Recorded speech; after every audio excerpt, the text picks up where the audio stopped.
Assalamualaikum warahmatullahi wabarakatuh.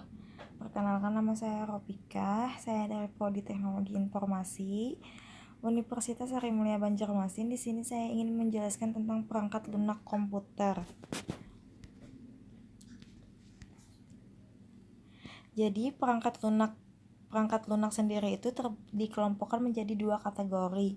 Ada perangkat lunak sistem dan perangkat lunak aplikasi seperti Windows dan Mac OS itu.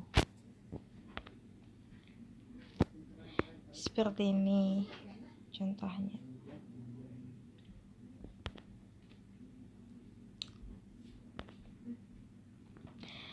Perangkat lunak sistem itu merupakan kumpulan program termasuk program sistem operasi Windows dan Mac OS yang mengatur dan mengkoordinasikan perangkat keras komputer. Perangkat lunak sistem itu terdiri atas ada 3 tipe program. Ada program atilitas, ada program pengendali perangkat atau device driver, ada program penerjemah bahasa atau language translator.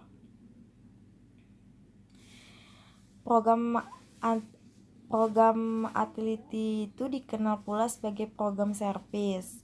Itu fungsinya untuk mengelola sumber daya komputer seperti mengidentifikasi problem hardware, membackup data. Dan program device driver itu berfungsi komunikasi antara perangkat input atau output di komputer. Program language translator sendiri itulah menerjemahkan bahasa program komputer ke dalam bahasa yang dapat dimengerti oleh komputer sehingga dapat diproses, seperti gambar di samping ini, guys. Ada sistem operasi. Nah, sistem operasi sendiri itu bertujuan untuk menjalankan aplikasi, mengkoordinasi perangkat keras, menyediakan fasilitas antarmuka bagi pengguna atau user interface. Fungsi utamanya itu mengkoordinasi dan mengendalikan perintah masuk dan keluar dari tempat tertentu, misalnya OS memulai komputer kemudian menampilkan grafik antarmuka sehingga kita dapat berinteraksi, menjalankan dan mengendalikan aplikasi. Menjalankan aplikasi seperti perangkat lunak aplikasi itu memerlukan perangkat lunak sistem agar dapat berkomunikasi dengan perangkat keras komputer. Dan saat ini sebagian besar operasi dapat menjalankan lebih dari satu aplikasi secara bersamaan atau bisa disebut dengan multitasking nih teman-teman. Seperti ini gambarnya, konsepnya bisa dilihat sendiri nih teman-teman.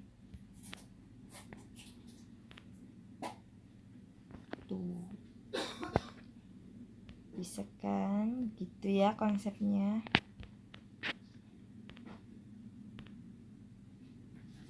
Nah, di bagian sistem sendiri itu dapat mengkoordinasi perangkat keras. Ini contohnya seperti ini.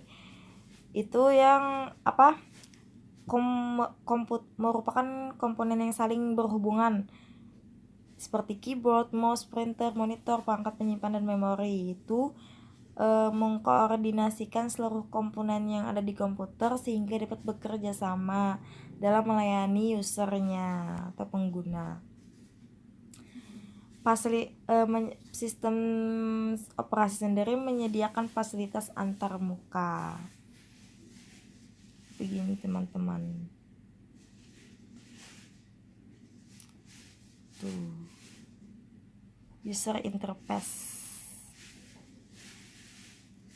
Ini adalah loading sistem operasi.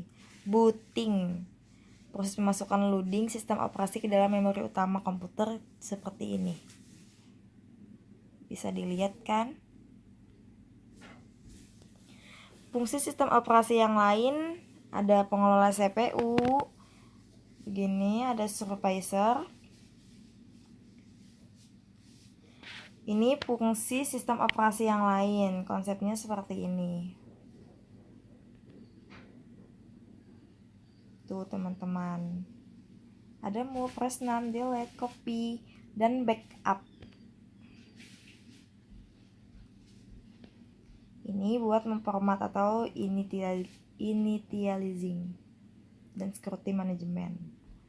Ini device driver tadi ya teman-teman, dan program Antlity nih.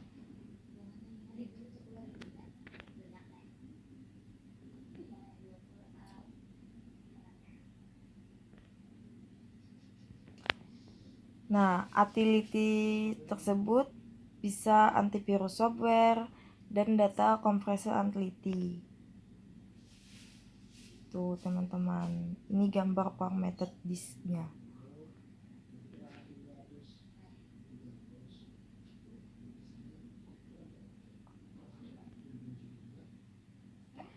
Ini sistem operasi pada laptop dan desktop. Nih, Mac OS-nya gini nih. OS-nya gini, teman-teman. Biasa kan kita lihat di laptop dan desktop.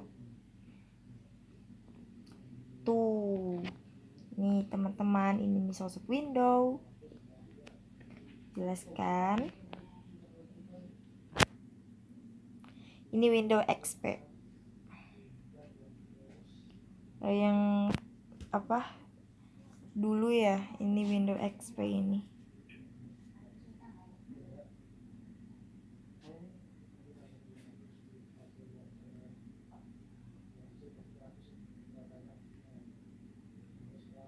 Nah, sistem operasi jaringan komputer itu ada Unix, itu multitasking untuk banyak pengguna. Dilengkapi dengan kemampuan pengelolaan jaringan dan versi-versi yang dapat menjalankan pada setiap jenis komputer. Tuh, Linux nih teman-teman. Ini versi Linux ya.